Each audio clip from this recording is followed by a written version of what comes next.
The move higher continues. DA Davidson's Tom Forte reiterating his buy ratings and raising his price targets on both Apple and Amazon following earnings. His 480 price target, currently the highest on the street. Tom joins us now on the phone. Tom, can we start with the stock split? Let's just start there quickly. Why the stock split?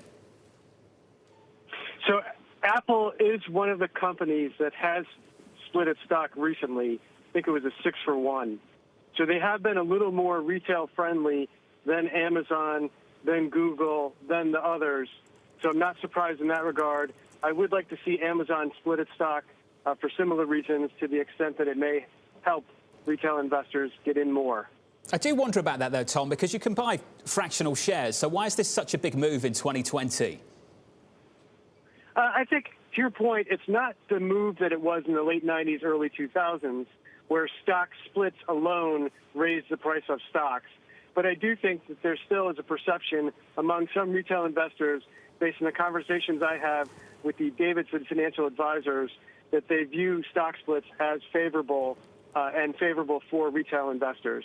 Tom, not everyone got to write this at the top of their earnings release for Q2. Apple did. Revenue up 11%, EPS up 18% to a new June quarter record. Tom, I've been trying to work this out. Is this a consumer staple or a luxury goods company supported by the fiscal stimulus of the last 3 months?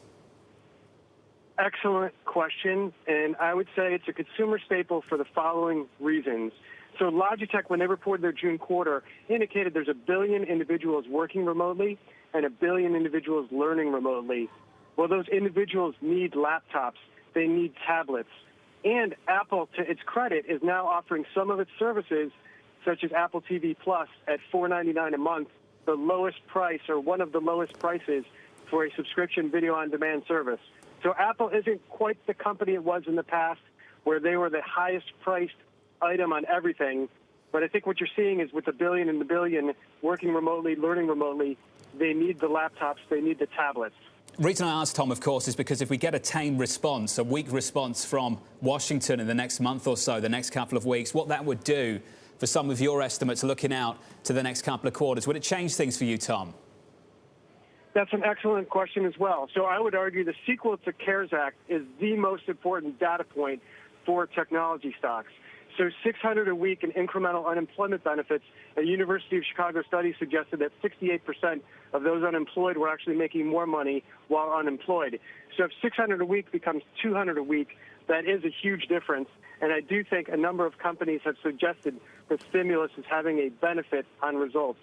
So that is something we're closely monitoring and may have a material impact on the big tech stocks' performance. Tom, turning to Amazon, which is up 4.5%. We talked about Apple. Not every company got to write what they wrote in the earnings release. I don't know how many people got to write we've created over 175,000 new jobs since March. Tom, how is Amazon handling costs right now? Are you confident, comfortable with the direction of travel? The close proximity there would be Walmart, which has also added a lot of jobs to Walmart's credit, and then Kroger additionally. So the most interesting data point there on cost for Amazon was combating COVID in the September quarter is expected to be $2 billion versus more than $4 billion in the June quarter.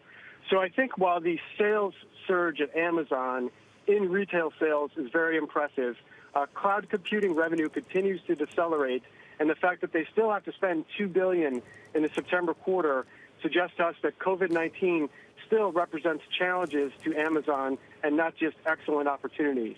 Tom, slightly unfair final question, but if these earnings came out the day before those hearings, how different would those hearings have been?